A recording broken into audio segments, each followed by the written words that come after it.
안녕하세요. 딥다이브에 오신 여러분 환영합니다. 네, 안녕하세요. 오늘 저희가 함께 띄워둘 자료들은 바로 이 디지털 치과 기공에 관한 것들인데요. 왜 지금 이 디지털 시대에 말이죠. 치과 기공 기술의 디지털 전환이 이게 뭐랄까 선택이 아니라 필수가 되었는지 당신이 공유해 주신 자료들을 보면서 한번 그 핵심을 파헤쳐볼까 합니다. 네네. 이게 단순히 기술만 바뀌는 게 아니라 이 분야의 판도가 완전히 달라지고 있거든요. 자, 그럼 이 내용을 한번 제대로 들여다볼까요? 네, 맞습니다. 치과 산업 전반이 사실은 굉장히 큰 변화의 물결 위에 있어요. 그렇죠. 핵심은 역시 CAD/CAM, 그러니까 컴퓨터를 이용한 디자인이랑 제조 기술, 이거 하고요. 또 구강 스캐너, 3D 프린터 같은 이런 디지털 도구들이죠. 아, 네. 특히 많은 분들이 기억하실 것 같은데 입안에 차갑고 좀 끈적한 고무차륵 같은 재료 놓고 본 뜨던 거 있잖아요. 아, 네. 좀 힘들었죠. 네, 이제 그런 방식이 점점 사라지고 있어요.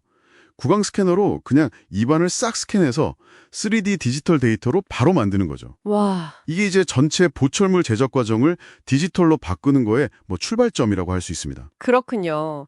자료들을 보면서 사실 가장 먼저 눈에 띄었던 건 역시 그 정밀도였어요. 이 비약적인 향상. 네, 맞아요. 그러니까 손으로 만들 때 생길 수 있는 아주 미세한 오차들 있잖아요. 그런 걸 디지털 기술이 거의 없애준다는 거죠. 근데 이게 단순히 오차를 줄이는 것, 그 이상의 의미가 있을 것 같아요. 이게 실제로 환자나 기공사에게는 어떤 결정적인 차이를 만들어내는 걸까요? 그게 정말 결정적인 차이죠. 예를 들자면 구강 스캐너는 마이크론 단위, 그러니까 1000분의 1mm 수준까지 치아 표면을 정밀하게 측정하거든요. 와, 1000분의 1이요? 네. 이 데이터를 기반으로 컴퓨터가 보철물을 아주 세밀하게 디자인하고 또 정밀한 기계가 그걸 그대로 깎거나 아니면 3D 프린터로 찍어내는 거죠. 아하. 그러니까 수작업에서는 사실 피하기 어려웠던 재료 자체의 미세한 수축이라든지 변형 같은 변수들이 거의 사라지는 겁니다. 네네. 결과적으로 보면 보철물이 환자 치아에 정말 빈틈없이 딱 들어맞게 되고 그러면 당연히 편안함이나 기능성 같은 게 극대화될 수밖에 없죠. 그렇겠네요. 그리고 또 하나 흥미로운 점은 한번 이렇게 디지털 데이터로 만들어 놓으면 이건 언제든지 필요할 때 똑같은 품질로 보철물을 다시 만들 수 있다는 거예요. 디지털 재현성이라고 하죠. 아, 데이터만 있으면 똑같이. 네, 이건 이전 방식으로는 사실 상상하기 어려웠던 수준의 일관성인 거죠. 와, 그렇게까지 정밀해지면 시간도 많이 단축될 것 같은데요? 예전 방식은 섞고 붓고 그거 굳히고 또 깎고 다듬고 듣기만 해도 시간이 꽤 걸렸을 것 같아요. 네. 디지털 워크플로우는 이 과정을 얼마나 효율적으로 바꿔주는 건가요? 네, 바로 그 점입니다. 전통적인 방식의 여러 단계들, 특히 물리적인 모델을 만들거나 왁스로 형태를 잡는 그런 시간 소모가 큰 과정들이 있거든요. 네네. 이런 것들이 이제 디지털 파일 전송하고 컴퓨터 작업으로 그냥 대체되면서 제작 기간 자체가 정말 획기적으로 줄어듭니다. 아, 정말요? 네, 단순히 빨라지는 것뿐만이 아니라 필요한 만큼만 재료를 딱 쓰니까 재료 낭비도 줄고 그럼 당연히 비용 절감 효과도 있고요. 네, 그렇죠.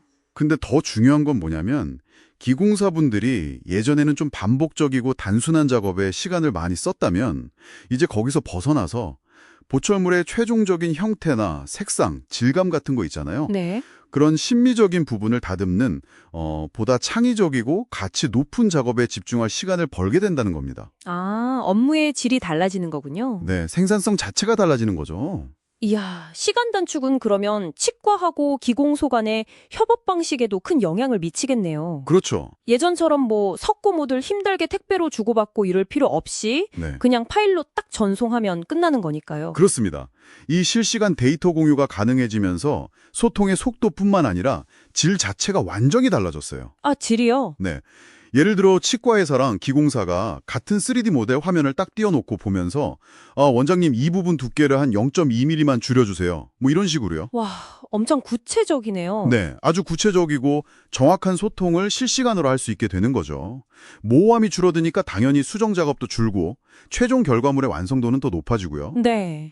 또 환자분한테 치료 계획 설명할 때도 이 3D 모델을 활용하면 훨씬 직관적으로 이해를 도울 수 있겠죠. 아, 듣고 보니까 이런 변화들이 결국은 다 환자가 느끼는 만족도로 직결될 수밖에 없겠네요. 그렇죠. 자료에서도 그 구강 스캔이 훨씬 편안하다 이런 내용이 있었는데 네. 그거 말고 또 환자 입장에서 확 체감할 수 있는 그런 장점은 뭐가 있을까요? 네, 맞아요.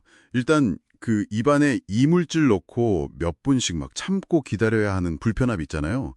그리고 구역질 반사 같은 거. 네, 힘들죠. 그런 게 사라지는 것만으로도 사실 엄청난 장점이죠. 근데 거기에 더해서 아까 말씀드린 그 정밀도 덕분에 최종 보철물이 입안에서 이물감 거의 없이 정말 내 치아처럼 꼭 맞게 느껴지고 음식 씹는 기능도 훨씬 자연스러워집니다. 아, 기능적으로도요? 네. 그리고 치료 기간 자체가 단축되는 경우도 많고요. 또 결국에는 편안함, 기능성, 신미성, 그리고 시간 절약. 이 모든 게 다 합쳐져서 환자 만족도를 높이는 그런 선순환이 만들어지는 겁니다. 이야, 이제는 정말 이게 뭐 선택의 문제가 아니라 피할 수 없는 흐름이군요. 네. 그럼 마지막으로 치과기공 분야에서 계속 활동하시거나 아니면 이 분야에 새로 진입하려는 분들에게 이 디지털 기술 역량이라는 게 어떤 의미를 가질까요? 이게 단순히 새로운 기술을 하나 더 배우는 것, 그 이상의 의미입니다. 이제는 거의 뭐 생존과 성장을 위한 기본 소양, 기본기가 됐다고 봐야죠. 기본기요? 네. 이 기술을 능숙하게 다루는 능력은 단순히 현재 업무를 유지하는 걸 넘어서요. 예를 들면 3D 프린팅 기반의 새로운 보철물 제작이라든지 아니면 맞춤형 수술 가이드 디자인 같은 새로운 비즈니스 기회를 열어줄 수도 있거든요. 와, 기회까지? 네. 근데 정말 중요한 것은 이 기술이 지금 이 순간에도 계속 발전하고 있다는 사실입니다. 아, 계속이요? 네.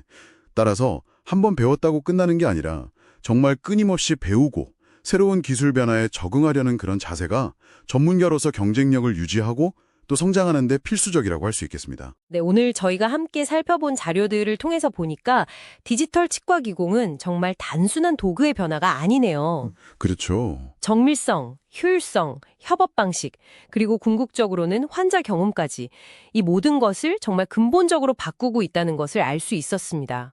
그래서 이 모든 변화가 앞으로 당신이 경험하게 될 치과 진료에 과연 어떤 영향을 미치게 될까요?